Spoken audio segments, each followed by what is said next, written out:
Everyone, welcome to Bihar competition. और देखिए 71वीं BPSC के लिए लगातार आप लोग को वीडियो मिल रहा है। और करंट अफेयर जो भी घटना से जुड़ा हुआ रहेगा तो उसको निश्चित रूप से कवर कीजिए, क्योंकि आपको करंट अफेयर का अच्छा खासा वेटेज है। लगभग 35 से 40 सवाल हर वर्ष आ रहा है, ठीक है। और आजकल तो आपको करंट अफेयर के बिना स्टेटिक्स को पढ़ना भी मतलब एक समस्या ही हो गया है। और करंट अफेयर कैसे होता है, देखिए जो इतिहास में घट गया अब तो वो दोबारा होने वाला नहीं है, ठीक है। मगर उसको उससे जुड़ा हुआ चीज़ कई बार सेलिब्रेट किया जाता है तो वही करंट अफेयर बन जाता है। गांधी जी का एरा आपके लिए बहुत ज़्यादा इम्पोर्टेंट है, चाहे बिहार का हो या पूरा भारतवर्ष का हो, ठीक है।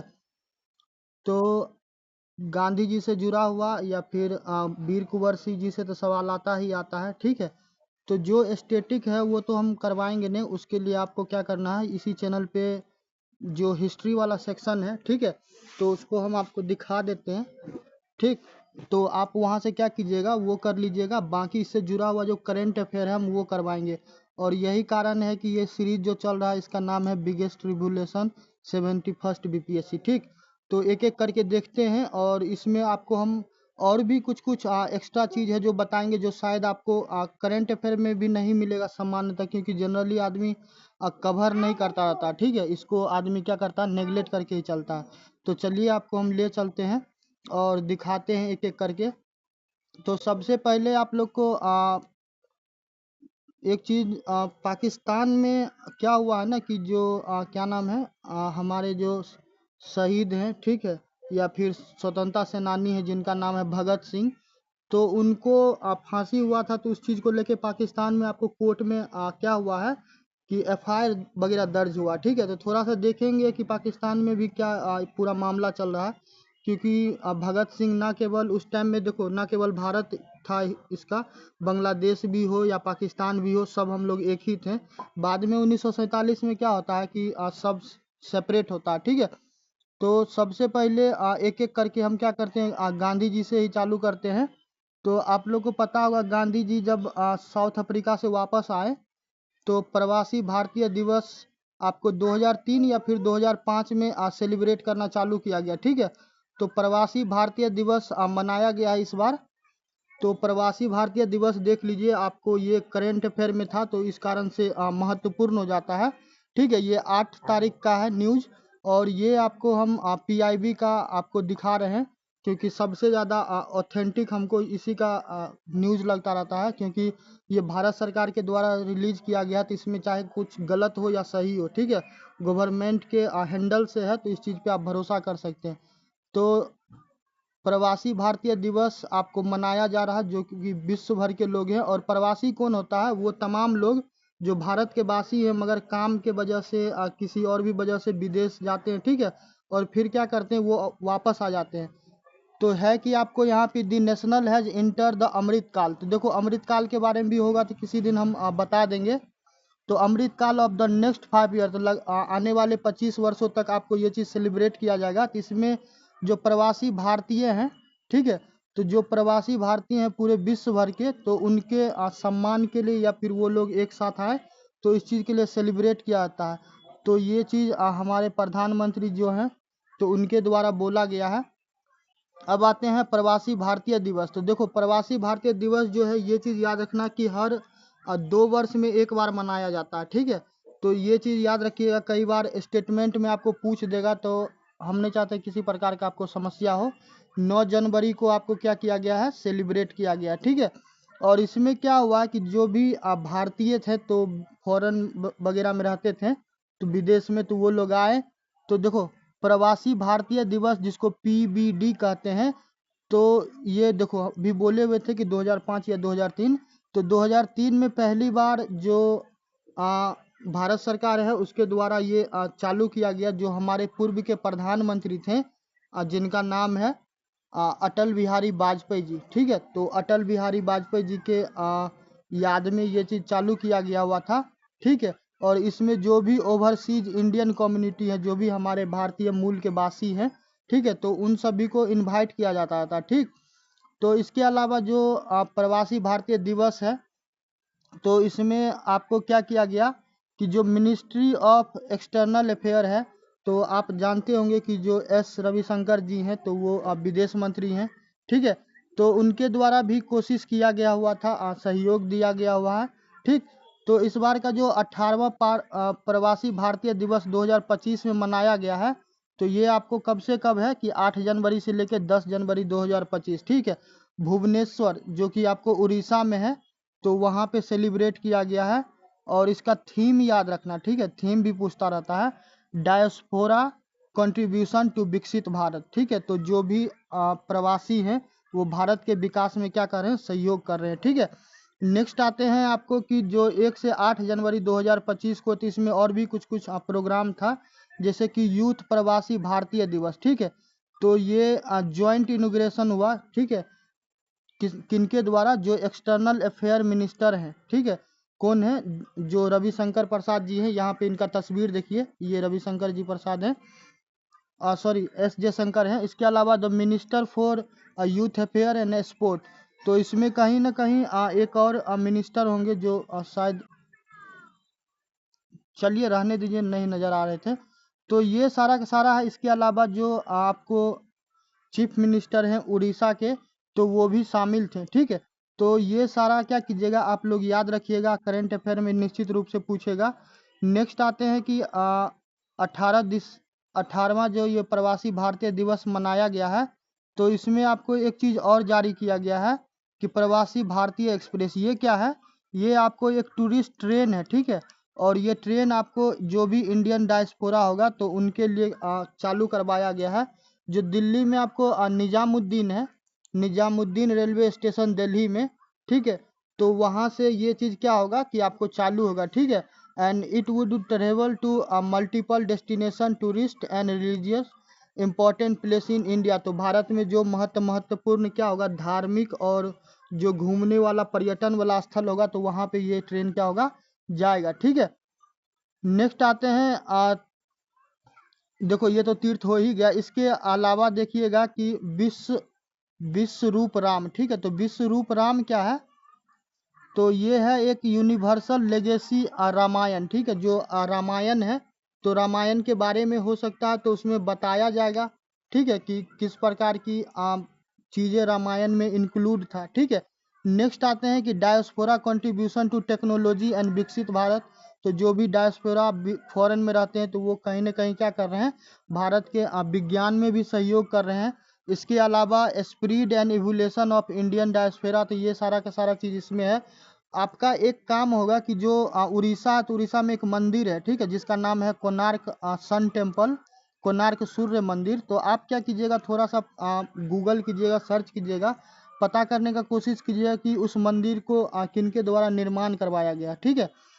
नेक्स्ट आते हैं, अरे चिक्की,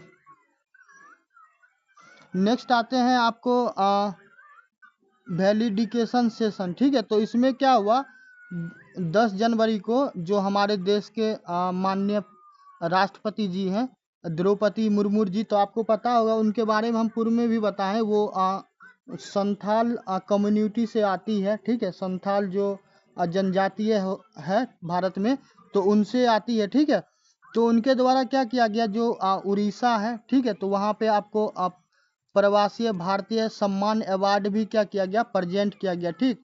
तो इसमें कुछ कुछ लीडर हैं जिनको मिला है, एक न्यूज़वीक के सीईओ हैं, ठीक है, नाम उनका याद हमको नहीं आ रहा, तो उनको सम्मानित किया गया हुआ था, ठीक। इसके अलावा आते हैं प्लेनरी सेशन, तो डायस्पोरा यूथ लीडरशिप, ये सब कभी मेंस में लिखना, तो ये सारा चीज़ लिखना। माइग्रेंट स्किल सस्टेनेबल डेवलपमेंट, देखो मेंस का बात क्यों कर रहे हैं, क्योंकि आपको एग्जाम में इस टाइप का सवाल पूछता रहता है, ठीक है। इसके अलावा महिला का लीडरशिप और साथ में कल्चरल कनेक्शन, तो ये सारा चीज़ इसमें देखो, नारी शक्ति इसमें किया गया हुआ है। तो नारी शक्ति कभी भी आप महिला सशक्तिकरण पे लिखिएगा तो उसमें नारी शक्ति का शब्द आप निश्चित रूप से इस्तेमाल कीजिएगा, आपका आंसर अन्य से क्या होगा कि बेहतर हो जाएगा, ठीक। इसके अलावा देखो, जो 70वां कन्वेंशन हुआ था 2023 में, तो उसमें इंदौर में आयोजन किया गया था, जो मध्य प्रदेश में है। और इसमें diaspora reliable partnership for India progress in Amritkaal, तो ये आपको पूरा का पूरा उस टाइम में थीम था, ठीक है। और this event show the participation of distinguished guest, तो इसमें जो उस टाइम में जो 2023 में आयोजन हुआ था, तो उस टाइम में जो गुयाना है, ठीक है, गुयाना एक कंट्री है, और इसके अलावा जो सूरीनेम है, तो सूरीनेम के जो प्रेसिडेंट थे, तो वो इसमें शामिल थे, ठीक। तो ये सारा चीज़ आपको क्या करना, ध्यान रखना, क्योंकि करंट अफेयर में यार अक्सर पुराना पूछता रहता है, तो निश्चित रूप से याद रखना, ताकि किसी प्रकार का क्या हो, समस्या नहीं हो, ठीक है। नेक्स्ट आते हैं प्रवासी भारतीय सम्मान अवार्ड, ठीक है। तो इस बार क्या हुआ है कि this prestigious honour is confirm upon the non resident Indian, तो जो वर्तमान में भारतीय नहीं है, ठीक है, तो उनको मिला जो पर्सन ऑफ ओरिजिन से सम्मिलित है, ठीक। कुछ और भी है जो आपके एग्जाम के लिए महत्वपूर्ण है, जो आपको हम बता दें कि देखो, बापू के बारे में बताए हुए थे कि गांधी जी जो है कि 9 जनवरी को क्या हुआ कि 9 जनवरी को उनके आगमन के कारण क्या होता है कि ये प्रवासी भारतीय दिवस मनाया जाता है, ठीक है। महात्मा गांधी जी क्या हुए थे, साउथ अफ्रीका से भारत वापस आए हुए थे, ठीक। तो ये चीज़ को आप लोग याद रखिएगा। कुछ कुछ चीज़ और इससे जुड़ा हुआ है जो कि आपके लिए महत्वपूर्ण होगा। देखो, दो कंट्री है, एक तो त्रिनाड है, एक टोबैगो है, ठीक है। तो तुम्हारा दायित्व ये बनता है कि वहाँ के जो भी व्यक्ति शामिल थे, चाहे प्रेसिडेंट थे या फिर प्राइम मिनिस्टर थे, आप उसका नाम की क्या कीजिएगा, थोड़ा गूगल कीजिएगा और उनको थोड़ा याद करने का मेहरबानी कीजिएगा, तो आपके लिए क्या होगा कि बेहतर होगा, ठीक है। तो ये तो पूरा का पूरा प्रवासी था, तो देखो इसीलिए गांधी जी पे हम प्रवासी भारतीय दिवस के बारे में आपको बताएं, ठीक है। इसी प्रकार से करंट अफेयर आपको पूछता है। नेक्स्ट आते हैं आईएएफ, तो इंडियन एयर फोर्स जो है, तो उनके द्वारा क्या किया गया है, सूर्य किरण एयर शो किया गया है, ठीक। कहाँ पे, पटना में। आप लोग को एक चीज घटना पता होगा, जो अपना जम्मू एंड कश्मीर वाला क्षेत्र है, तो वहाँ पे पहलगाम में जो आतंकवादी हमला हुआ, ठीक है, पहलगाम में, पहलगाम में। तो उसके बाद क्या हुआ कि ऐसा नहीं कि हमला हुआ और तुरंत भारत सरकार एक्शन ले लिया, ठीक है। क्या किया गया, प्रॉपर प्लानिंग किया गया। तो लोगों का ये भी कहना था कि जो पटना में ये एयर शो हुआ, तो वो कहीं ना कहीं क्या था, एक तरह से सेना के द्वारा ट्रायल किया जा रहा था, ठीक है, या फिर आप कह दीजिए प्रैक्टिस किया जा रहा था, ठीक है। तो आपको बोला गया कि जो 1857 के जो हीरो हैं, बाबू कुंवर सिंह, ठीक है, तो उनको ये ट्रिब्यूट था, बाकी क्या था तो गवर्नमेंट ही बेहतर तरीके से समझेंगे। तो पटना में आपको क्या किया गया हुआ था, सूर्य किरण ये आयोजन किया गया था। तो हो सकता है एग्जाम में आपसे पूछे, और बिहार से संबंधित है, तो आपका काम ये भी होगा, जो बाबू कुंवर सिंह जी हैं, तो 1857 में उनका योगदान था, ये चीज़ जानते होंगे। और ज़्यादा इनके बारे में डिटेल में पढ़ना, तो आपको हम जो बिहार का, बिहार स्पेशल जो पढ़ाएं हिस्ट्री, तो आप वहाँ पे जाके देख लीजिएगा, ठीक है। तो विजय उत्सव ऑफ बाबू कुंवर सिंह, ठीक। और ये फ्रीडम फाइटर थे 1857 में, भोजपुर के रहने वाले थे, ठीक है। और बाद में क्या होता है कि क्या होता है कि जो बारूद रहता है, उसके वजह से उनका हाथ डैमेज हो जाता रहता है, ठीक है। फिर भी जब तक जीवित थे तब तक क्या हुआ कि वो कंटिन्यूअस फाइट करते रहे, ठीक। तो आप क्या कीजिएगा, बाबू कुंवर सिंह जी के बारे में थोड़ा सा देख लीजिएगा। नेक्स्ट आते हैं रेमिटेंस। देखो, रेमिटेंस के बारे में हम इसलिए बोले हैं कि रेमिटेंस के बारे में आपको इसलिए बताए हैं कि देखिए, अभी प्रवासी भारतीय दिवस के बारे में आपको बताए हैं, और ये लोग भी कौन है कि ये भी वो तमाम लोग हैं जो कि अपने घर को चलाने के लिए या फिर कहीं अन्य देश में क्या कर रहे हैं, काम कर रहे हैं, तो भारत से बाहर, ठीक है। तो जब ये पैसा कमाते हैं तो क्या करते हैं, भारत में भेजते हैं। तो जैसे कि मान के चलिए कि यूएसए में कोई आदमी होगा, तो वहाँ से डॉलर भेजेगा, तो भारत सरकार को उतना डॉलर तो खरीदना नहीं पड़ेगा, ठीक है।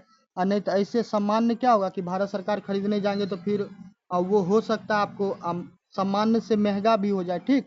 तो remittance by Indian worker abroad scale record है। तो विश्व में सबसे ज़्यादा रेमिटेंस किसी देश में आता है, तो वो किस में आता है, भारत में, लगभग 135 बिलियन डॉलर। तो बिलियन यानी कि अरब में, एक अरब, एक डॉलर बराबर लगभग 80 या 83 रुपया होता है, ठीक है। तब आप अंदाज़ा लगा लीजिए कि 135 अरब डॉलर होगा, तो उसको आप 83 से 80 से कैलकुलेट कर लीजिएगा, ठीक। तो देखो इसमें क्या हुआ कि ये बताने के पीछे कारण ये है कि जो आरबीआई है, तो आरबीआई से एक चीज़ और याद रख लेना कभी भी एक चीज़ आपको बताते हैं, चाहे जिस भी एग्ज़ाम का आप तैयारी करते हैं, चाहे कभी भी आप पढ़िएगा तो आप सब्जेक्ट के प्रति सिर्फ वहीं पे चिपक के नहीं रह जाइएगा, नहीं तो समस्या ये होगा कि आप मल्टीपल डायमेंशन तरीके से सोच नहीं पाइएगा। ठीक है, तो आप हिस्ट्री से भी जोड़ने का कोशिश कीजिए, राजनीतिक से भी जोड़ने का कोशिश कीजिए, जो अंतर्राष्ट्रीय संबंध है, ठीक है, या फिर जो अर्थव्यवस्था है उससे भी जोड़िए।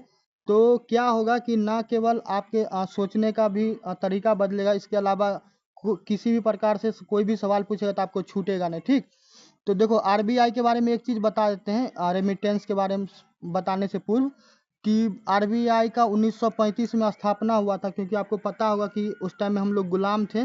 तो 1935 में एक गवर्नमेंट ऑफ इंडिया एक्ट आया था। ठीक है, तो उसी टाइम में आपको आरबीआई का भी स्थापना किया गया था। तो आरबीआई का 90 वर्ष हो गया है, तो इस चीज़ को सेलिब्रेट किया गया प्रॉपर आरबीआई के द्वारा। तो आप आरबीआई को याद रखिएगा, साथ में उनके जो गवर्नर है, गवर्नर का नाम पूछता है संजय संजय कुछ उनका नाम है। ठीक है, थोड़ा देख लीजिएगा, और नहीं तो करेंट अफेयर प्रतियोगिता दर्पण करवाएं, उसमें ऑलरेडी बताएं। ठीक है, तो 2024-2025 में 135.46 बिलियन डॉलर था, और इस बार कितना हो गया है, इस बार आपको हो गया है 135 बिलियन डॉलर। ठीक है, तो इस चीज़ को आप लोग निश्चित रूप से याद रखिएगा। और भारत हमेशा से क्या हो रहा है कि धीरे धीरे टॉप कर रहा है, सेकेंड पोजीशन का बात करेगा तो 2024 में तुमको सेकेंड पोजीशन पे मेक्सिको था, कितना से 68 बिलियन डॉलर पे। ठीक है, और उसके बाद तीसरे स्थान पे कौन था, चाइना, उसके यहाँ लगभग 48 बिलियन डॉलर गया। इसके अलावा फिलीपींस 40 बिलियन डॉलर, और फिर था पाकिस्तान लगभग 33 बिलियन डॉलर। तो ये रिपोर्ट किसके द्वारा जारी किया था, ये रिपोर्ट किसके द्वारा जारी किया था, ये महत्वपूर्ण है।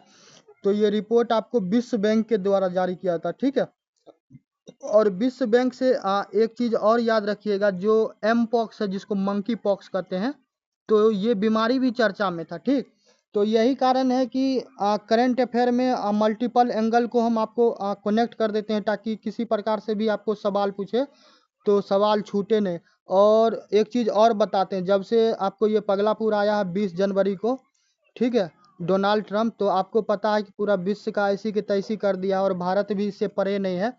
चाइना पे आपको पता होगा कि लगभग 145% ये टैक्स लगाया हुआ था। ठीक है, तो चाइना भी चुप नहीं था, वो भी 125% टैक्स लगाया। इसके अलावा लगभग 60 कंट्री का लिस्ट जारी हुआ, जिसमें भारत भी शामिल था। तो बोला गया उस पर भी 40-50% टैक्स लगाएंगे। ठीक, तो ये सारा जब से आया है, तो डोनाल्ड ट्रंप जब से आए हैं, तो वो क्या हो रहा है कि डोनाल्ड ट्रंप का एक नारा है, आप लोग याद रखिएगा, यदि कभी पूछ देगा, मागा। ठीक है, क्या है मागा, मागा मतलब क्या है, make again make again great America. ठीक है, यानी कि अमेरिका को एक बार फिर से महान बनाना। तो महान बनेगा कब, जब दम भर वहाँ पे क्या होगा, दौलत होगा, रोजगार होगा, अच्छा स्वास्थ्य होगा। ठीक है, और 2-3 दिन पहले जो क्या नाम है इनका, डोनाल्ड ट्रंप, उनके द्वारा ये भी बोला गया, और ये सच्चाई भी है। ठीक है, विश्व का चाहे आप कोई भी कंट्री उठा के देख लीजिए एक्सेप्ट पाकिस्तान। ठीक है, पाकिस्तान बांग्लादेश को छोड़ दो, तो बाकी का लगभग जो भी बड़ा बड़ा देश है, तो वहाँ पे आपको सिर्फ भारतीय मिलेंगे जो बड़े बड़े पोस्ट पे हैं, खास करके एआई टेक्नोलॉजी हो या फिर सॉफ्टवेयर इंजीनियर हो, क्योंकि भारत विश्व में आपको सर्विस सेक्टर में सबसे ज़्यादा लीड करता है। ठीक है, तो ये सारा का सारा चीज़ आप लोग क्या कीजिएगा, याद रखिएगा। और एक चीज़ और बता देते हैं, जो इंडिया है, ठीक है, India working in USA and non resident, तो भारत के द्वारा क्या किया गया, एक अपडेट किया गया है, वन बिग ब्यूटीफुल बिल, तो act propose by Donald Trump has reduce the tax rate on remittance 1%।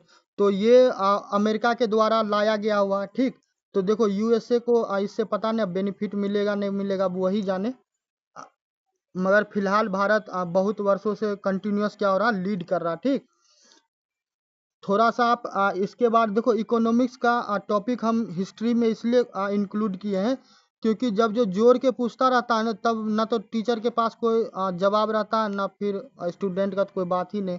क्योंकि स्टूडेंट ऑलरेडी किस पे डिपेंड रहता है, वो तो शिक्षक पे ही रहता है। तब डिपेंड करता है कि आपको कौन पढ़ाता है और कैसे पढ़ाता है, ठीक है। अब बाकी आप समझदार हैं, पेपर दे के आइएगा तो आपको खुद समझ में आ जाएगा कि हम जो पढ़ाए हैं वो काम का चीज़ था, फिर क्या था, फालतू था। वर्ल्ड बैंक के द्वारा भारत का जो ग्रोथ रेट था उसको क्या कर दिया गया, कम कर दिया गया 6%, क्योंकि आपको बताएं जब से डोनाल्ड ट्रंप आए हैं तो फिर इसका अलग ही तांडव है, ठीक है। और इसको भाई फिर कोई कुछ कहने वाला भी नहीं है, ठीक। थोड़ा एक टॉपिक और भी देख लेते हैं जब इतना हो ही रहा है। भारत आपको पता है कि जापान को सरपास कर दिया है किस मामले में, विश्व का चौथा सबसे बड़ा अर्थव्यवस्था बन गया है, ठीक है। जो हमारे भारत के जो नीति आयोग है, तो नीति आयोग के जो सीईओ है उनका नाम भी हम दिखाते हैं। ये थोड़ा लिस्ट देख लो। नंबर 1 पे यूएसए है 30 ट्रिलियन डॉलर के साथ। दूसरा नंबर पे चाइना जिसका है 19.231 ट्रिलियन डॉलर। उसके बाद है जर्मनी 4.744, और उसके बाद है भारत 4.187। तो आने वाला समय में 2-3 साल में हो सकता है तो भारत जर्मनी को भी पीछे छोड़ देगा, ठीक है। तो फिर देखते हैं कि आगे फिर क्या होता है। तो भारत जापान को छोड़ दिया और विश्व का सबसे बड़ा चौथा अर्थव्यवस्था बन गया है, ठीक है, जीडीपी के मामले में। नीति आयोग के जो सीईओ हैं जिनका नाम है BVR सुब्रमण्यम जी, तो उनके द्वारा ये बोला गया। तो आप लोग क्या कीजिएगा, नीति आयोग के सीईओ का नाम याद रखिएगा। और देखो जो IMF है, ठीक है, अंतर्राष्ट्रीय मुद्रा कोष है, तो उसके द्वारा महीना वाला रिपोर्ट जारी किया जाता है जिसमें वर्ल्ड इकोनॉमिक आउटलुक रिपोर्ट, ठीक है। यूपीएससी का हो या फिर बीपीएससी का हो, सबसे ज़्यादा फेवरेट टॉपिक है वर्ल्ड बैंक और IMF, ठीक है। तो इकोनॉमिक आउटलुक रिपोर्ट भी याद रखना कि किसके द्वारा जारी किया जाता है, IMF के द्वारा, ठीक। तो उसी में बोला गया कि भारत क्या हुआ है कि जापान को छोड़ दिया हुआ, ठीक। नेक्स्ट आते हैं जर्मनी को जब छोड़ा जाएगा तब देखेंगे। देखिए इतना हो गया। अब इसके अलावा कुछ कुछ करंट अफेयर आपको प्रॉपर हिस्ट्री से जुड़ा हुआ है, हम वो भी आपको करवा देते हैं। हम लोग पाकिस्तान का बात कर रहे थे। देखो पाकिस्तान में क्या हुआ है कि भगत सिंह जी जो हैं, तो भगत सिंह जी के फांसी के 92 साल बाद पाकिस्तान में क्यों हो रहा है बवाल, ठीक है।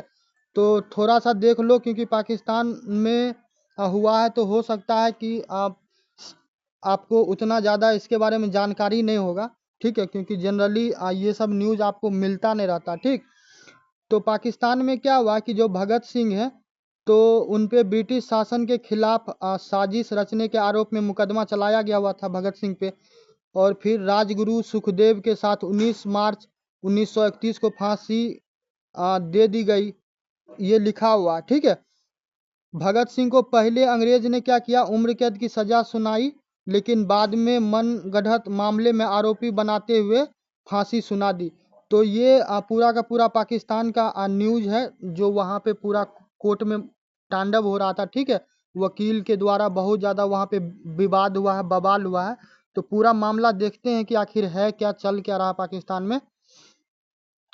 नेक्स्ट आते हैं कि भगत सिंह ब्रिटिश शासन के खिलाफ साजिश रचने के आरोप में मुकदमा उन पे चलाया गया, और ये चीज़ तो वही है। उसके आगे देखिए लगभग पाकिस्तान में एक जगह है, ठीक है, वहाँ पे बोला जाता है कि जो भी उसमें कागज़ जो उस टाइम का FIR है तो वो पाकिस्तान के लोगों के द्वारा खोज निकाला गया है। तो थोड़ा आप वो भी देख लीजिए। देखो वकीलों के पैनल ने क्या किया है कि भगत सिंह की सजा को रद्द करने की मांग को लेकर लाहौर हाई कोर्ट में याचिका दर्ज की है। तो देखो भगत सिंह जी तो अब अभी वर्तमान में है नहीं, ठीक है, वो हमारे बीच में शारीरिक रूप से तो उपलब्ध नहीं मगर उनका विचार है।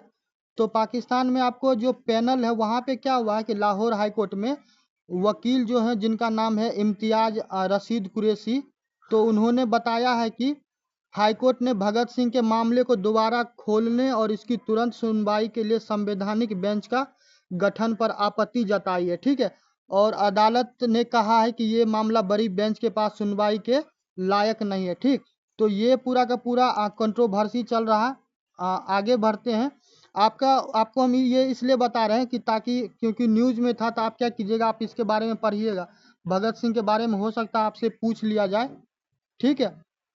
तो देखो याचिका में क्या कहा गया जो पाकिस्तान में दर्ज किया गया हाई कोर्ट में, उसमें कहा गया है कि भगत सिंह ने आज़ादी के लिए जंग लड़ी, भगत सिंह का सिर्फ सिख और हिंदू ही नहीं बल्कि मुसलमान भी सम्मान करते हैं।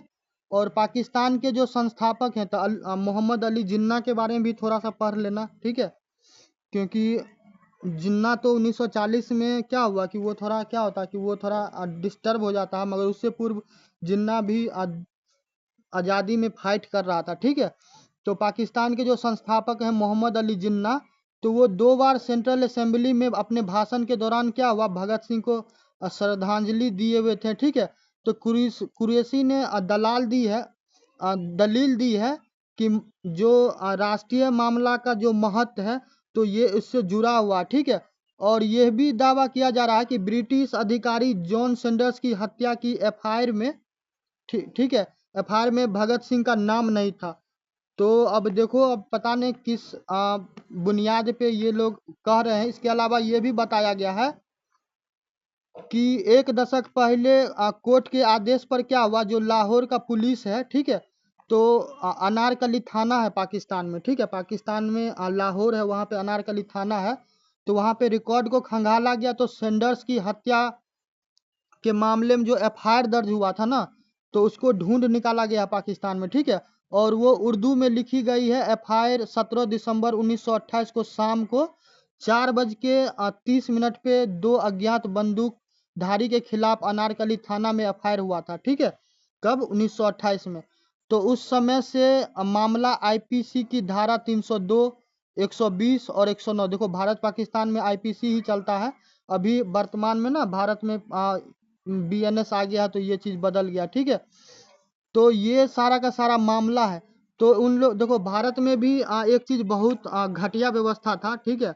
घटिया इसलिए कह रहे हैं कि जब जो देश आजाद हो गया तो कम से कम भगत सिंह जी को स्वतंत्रता सेनानी का अधिकार दे जाना चाहिए, मगर अंग्रेज उनको क्या कहता था, आतंकवादी कहता था, ठीक है।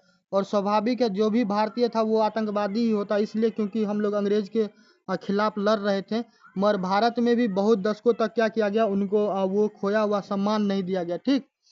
तो हाई कोर्ट क्या हुआ है कि जो कुरैशी ने हाई कोर्ट में उनकी याचिका दशकों तक लंबित थी, 2013 में जस्टिस सुजात अली खान ने बड़ी बेंच के गठन के लिए मामले में चीफ जस्टिस के पास भेजा, ठीक है। और इसमें क्या होता कि भगत सिंह के बारे में यही कहा गया कि उनको क्या किया जाए, उनके साथ न्याय किया जाए। तब देखो पाकिस्तान में भी अब आगे क्या होता है नहीं होता है, तो ये देखने वाला चीज होगा, ठीक है। नेक्स्ट आते हैं, आपको काकोरी कांड के बारे में बताते हैं, ठीक है। काकोरी कांड क्या हुआ था, एक ट्रेन था जिसमें अब बहुत सारा धन दौलत पैसा वैसा था, तो ठीक है, तो उसको प्रॉपर क्या किया गया, लूटा गया हुआ था। और ये आपको 9 अगस्त 1925 को होता। अभी 2025 है, तो थोड़ा सा कैलकुलेट करना कितना वर्ष हो गया, ठीक है। तो ट्रेन को क्या हुआ कि लखनऊ के पास काकोरी में ट्रेन में जा रहे खजाने को लूट कर अब ब्रिटिश हुकूमत को क्या किया गया, चुनौती दिया गया, ठीक है। तो इसमें सम्मिलित थे राम प्रसाद बिस्मिल्ला, अशफाक उल्ला खान, चंद्रशेखर आजाद, राजेंद्र लाहौरी, सचिंद्र बख्शी, और ये सारे के सारे क्रांतिकारी क्या थे, इसमें सम्मिलित थे। तो ये आपको करंट में था, तो इसी कारण से आपको हम बता दिए। काकेरी कांड के को लेके उसके सम्मान में एक प्रोग्राम भी लॉन्च किया गया हुआ था आपको 2024 में उत्तर प्रदेश में। उत्तर प्रदेश का आप जानते हैं कि मुख्यमंत्री हैं योगी जी, ठीक है, तो उनके द्वारा किया गया हुआ था। तो ये करंट में था, इसी यही कारण है कि ये सारा चीज को हम क्या कर रहे हैं कि आपको कवर कर दे रहे हैं।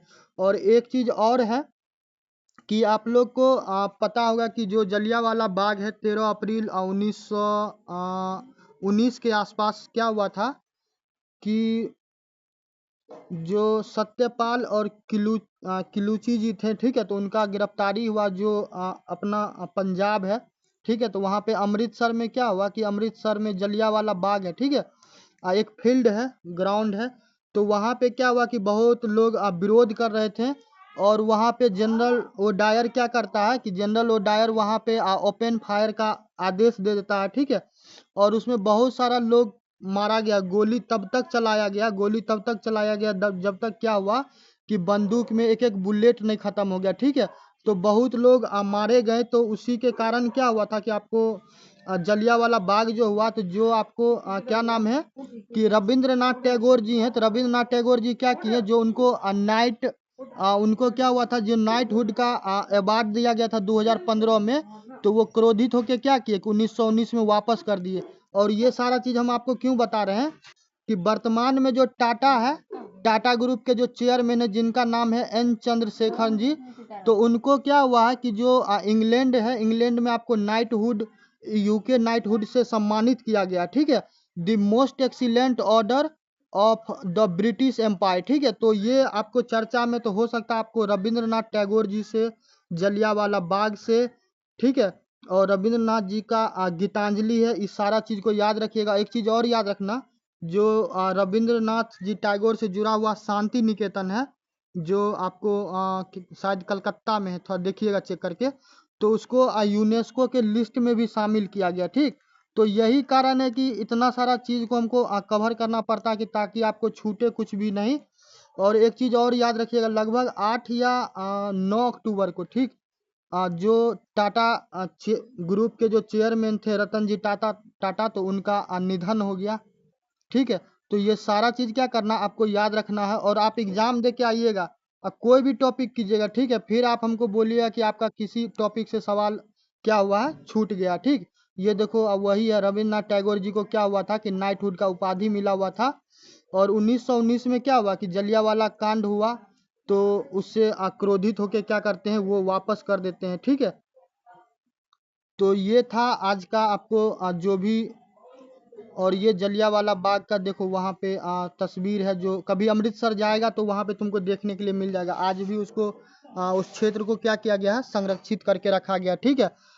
तो आपको 71st बीपीएससी बिगेस्ट रेवोल्यूशन में यही था आज। और बाकी का जो आपको हम बोले, जो गांधी एरा हो या फिर जो हिस्ट्री वाला सेक्शन है, तो आप क्या कीजिएगा, 71st बीपीएससी हिस्ट्री वाला वीडियो का प्लेलिस्ट बना होगा, ठीक है, आप वहाँ पे जाइएगा, वहाँ से कर लीजिएगा, ठीक। तो आज के लिए इतना ही, आप बाकी मिलते हैं नेक्स्ट वीडियो में। मित्रों में ज़्यादा से ज़्यादा शेयर कीजिए, चैनल को सब्सक्राइब तो करना ही करना है, ठीक है। आपको कमेंट करके हमेशा की तरह क्या करना, बताना है कि वीडियो कैसा लगे, ताकि और भी हम इसमें क्या करेंगे, सुधार कर सकेंगे, ठीक है। आज के लिए इतना ही, तब तक के लिए जय हिंद, जय भारत।